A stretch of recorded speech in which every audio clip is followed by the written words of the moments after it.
ngwongwo njem ihe onyonyo nke nje esi nni mbụkanatara kemgbe nna m nwụrụ. O were ụbọchị taa wee sị mba na aga m asa ha ncha niile asa. Etu ihe ọsụkwa ya bụrụ ka ọ na-eme taata, aga m asa ya wee bupụta ha ncha niile, ma nkata o, ma ọba nji esi nni o, ma ngaji o, ma nta, ma imoroko, wee bupụtacha afa ncha niile. Ije gbasara ihe onyonyo amụ a abọkwa taata ka o bidoro. Oge ụfọdụ ọtụtụ ndị na-abụ ha fụ m etu ha sị m, "Hey, kedu ebe ị nọ kemgbe?" na ha o ji wee bụrụ ọfụ anọ aka ịbịa bịa mewe ihe TikTok. Asị ya chere down.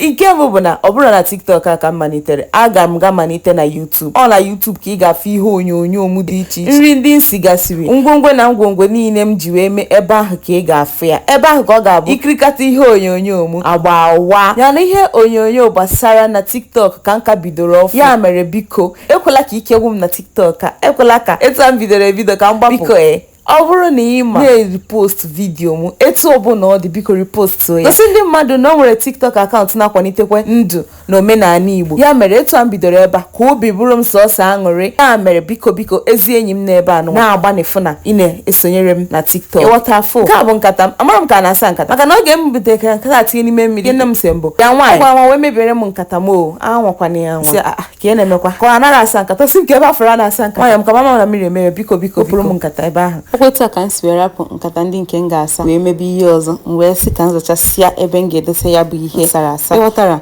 Biko afa m ka ọmalịcha ka emesịa na ndị m fụrụ n'anya.